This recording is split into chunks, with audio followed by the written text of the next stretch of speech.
So let's go ahead and add a new folder to set up our services. Okay, so we have our models defined. We're going to set up a new folder. So we'll right-click the project, say new folder, and we'll say services. Okay. Now, what type of service we're going to have? We're going to have a banking service. All right. So what I'll do is right-click and say new file, and we'll call this our banking service or bank service.cs. Okay. Now, in our banking service, we're going to say public class bank service. Okay, so define the class.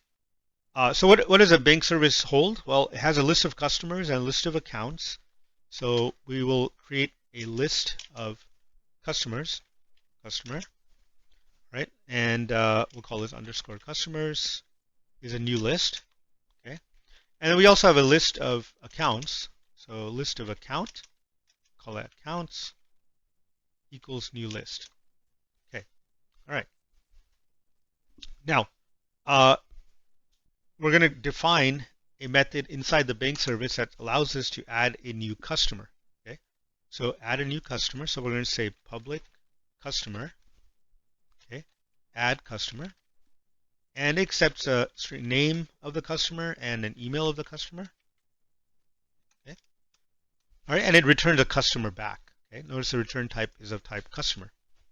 Okay, so basically we're going to say var customer equals new customer. And here, we're going to define a customer ID. All right, so we'll say customer ID equals the current customers dot count plus 1. Okay, so basically, it's saying check the customers list and increase the count by 1, and that's a customer ID. Okay, currently it's 0, so we'll add 1 to it, and it'll be the first customer will have an ID 1. Okay, we'll also define the name of the customer. Okay, so that's a capital name. Is the incoming name, and finally the email of the customer is the incoming email. Okay, so that's a customer, and then once we define a customer, we'll add it to the collection or the list of customers. So we'll say customers dot add, and we'll say customer. Okay, and then we'll return the customer back. All right, so we've defined our add customer method here. Okay, let me just zoom out a bit. All right, add customer method. The next thing we're going to do is deal with accounts. So we're able to create a customer or add a customer. We want to be able to now create an account, okay, using the banking service. So here I can say public account, create account. So I'm going to create an account and return it back. Okay, so it takes a customer ID and a account type, whether it's checking or saving. And so here, I'm going to say account equals account type. And here, I'm going to say account type, and we can say switch. Okay, switch. And here, I'm going to say checking. So if it's checking, then I'm going to say create a new checking account. Okay, and what does a checking account take inside of it? It takes an account ID. So checking account, it'll take an account ID. So we'll say new checking account with account ID equals the current accounts plus 1. Okay, and then also takes a customer ID. So equals the incoming customer ID. Okay, and then we will have also a another item in our accounts for the savings account. Okay, so it's going to be basically the same. So I can copy that. So we'll say copy this here, and we'll say this is a savings. Okay, savings account. Okay, and then what we're going to do is, after we create the checking and saving account, we'll say underscore throw new invalid operation exception. Okay, so if it's not a type of checking or savings, then it's an invalid account type. Okay, invalid operation exception, and we'll just say invalid account type. Okay. All right. Okay. So I think our create account method is complete. However, I do see a couple of errors here. Okay. So remember, we're going to add 1 to the count of the number of accounts. So we need a dot count here. And so underscore accounts dot count. All right. And then finally, once we create the account, we want to add it to the collection here. So add account, and then we're going to return the account back. All right. So that should complete the create account method. Okay. So again, we have 2 methods in our bank service. One to add customers, one to create an account. Okay. And then let's handle deposits, right? So we have a public void deposit, all right? And we have an int account ID and a decimal amount, okay? So let's define our deposit method, okay? So we're going to create a local variable called account again. And what we're going to do is grab the first account based on the account ID. So what we're going to do is say accounts.first or default, okay? And here we can say a dot account ID is equal to the incoming account ID. Account ID. Okay, so that should get me the account based on the account ID that's coming in here. Okay, into the method deposit. Okay, so now we're gonna do some checks here. If account is equal to null, so basically it's not found, right? So we can say throw new invalid operation exception. And we can give it a message, account not found. Okay, so account's not found. We can also say if account is less than or equal to 0. Okay, sorry, amount is less than or equal to 0. My mistake. Amount is less than or equal to 0. So we're going to throw another exception. Say throw new invalid operation. Sorry, argument exception. Right. So basically, it's an invalid argument. Right, not accepted. So we can say deposit amount must be greater than 0. Okay. All right. So this is some business logic checks here. All right. Now, if everything's valid in terms of the account and the amount, then we basically call our account object, right, and call the deposit method. Okay, and we pass it the amount. All right. Perfect. All right. So then the money amount gets deposited into our account. Okay. Now, remember we had transactions, right? So let's take advantage of transactions here. What we can do is say list of transactions. Create another list of transactions here. So we can say private list of transaction, and we can call this underscore transactions. And we can say again new. All right. So we deposit the money into our account. Okay. Deposit the money into our account. And what we can now do is handle the transaction. So basically, we're going to append to our growing list of transactions. So we can say transactions dot add, say new transaction. Okay. Now here we're going to add. Oh, oops. We're going to say hit enter, and we're going to put a curly bracket. Okay. And we're going to start to build a transaction object, right? So transaction ID, we can say equals transactions dot count plus 1 for now. Okay. And then we have account ID equals the incoming account ID. Okay. Let me just move my mouse over here. All right. And then we have amount is equal to the incoming amount. And we have the transaction date is datetime.now. So we have a transaction date equals datetime.now. Okay. All right. This should build our, I'm going to just close the parentheses here, our growing list of transactions. Okay. And this is a void method. So deposit doesn't return anything. So again, this completes our deposit. Okay.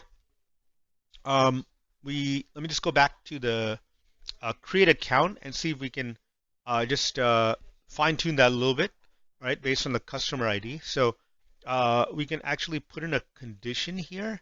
Remember, we need to grab the account.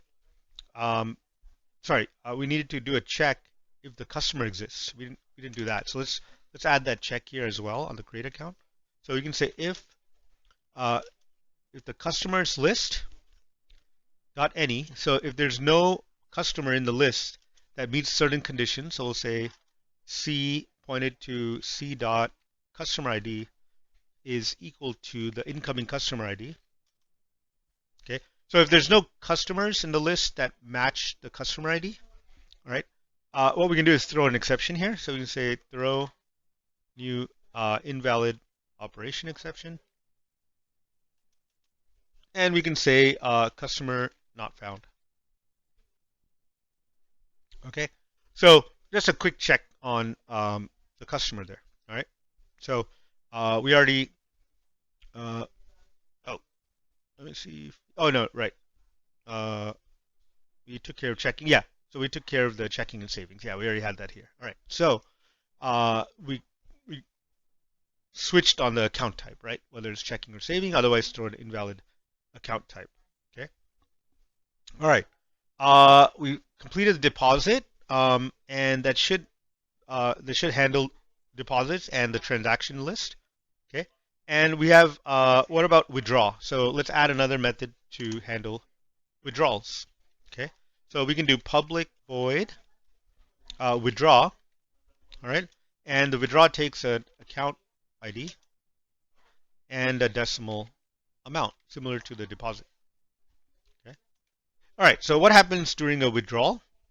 So basically, again, we'd have to find the account, right? We need to find the account that matches the account ID incoming, right?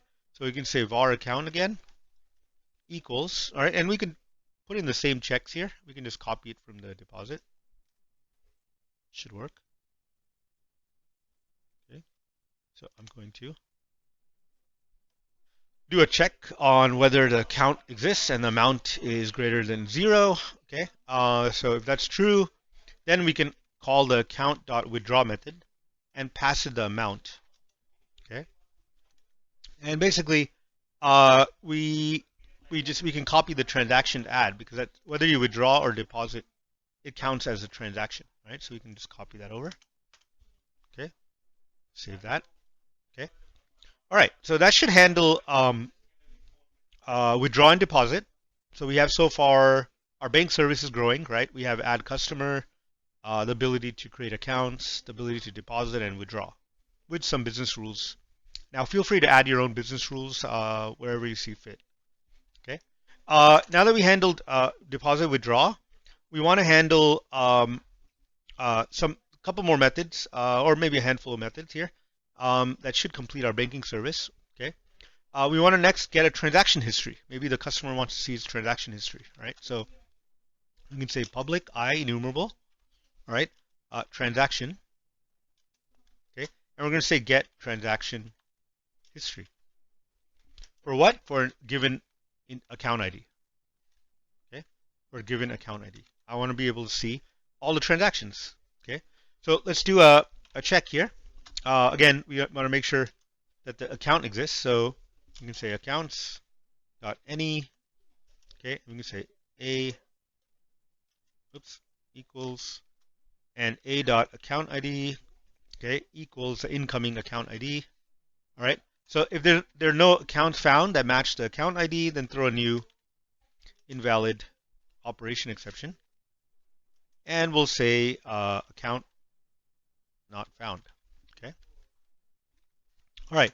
Now, if the account is found, okay, what we're going to do is return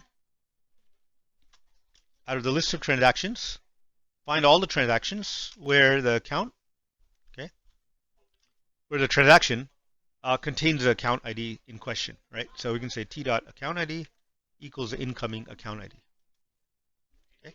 So basically, it gives me a collection of transactions that match the criteria where account ID matches the list of transactions that contain that account ID. Okay, so that should handle our transaction history. Okay, let's see if we can get the customer detail. All right, so let's add a method to return a customer. So we'll call that get customer detail. All right, we pass in a customer ID, and we want to get the customer detail. Okay, so we can return the list of customers. Okay, dot first or default. Okay, and we can say C customer where customer ID is equal to the incoming customer ID. Okay, and we're going to say double question here. So basically what happens is if there are no customers that match the ID, it'll return a null because by default the customer is a reference type, right? So if it's not found, it's going to return a null. So in that case, we'll just throw a new invalid operation exception, and we'll say customer not found. Okay. All right. And finally, we can actually copy this method, and we'll return an account back. So we can say something like get account details. Just like get customer details, right? So, let me just rename that to get customer details and get account details. Okay, so we'll return a account object back, and we'll take a account ID. Okay, now basically we swap customers with accounts, and here we can switch this to say A and say A dot account ID. Account ID equals the incoming account ID. And we can say if it's not found, if it returns a null, use a double question mark operator, and we'll say account not found. Okay. So get custom. Oh, sorry. This should be get account details. I'm sorry. That's why I was complaining. Get account details. Okay. Now, basically, we have a banking service, right? Now we can use that and start to depend on object-oriented principles here. We've covered a little bit of model creation, class creation, right? Classes. We had also abstract classes, right? We then extended checking account, savings account from a base class called account, and we overrided the deposit withdraw methods in each of the account classes: savings account, checking account, override, deposit withdraw. Okay, and we can then make use of our bank service to start to build out a full banking application. Okay. All right. So with all of this set, I think we can now go ahead and build the user interface. Okay. Let's try to do that next. Hey guys, if you found the video helpful, please give it a thumbs up and subscribe for more content. See you next time.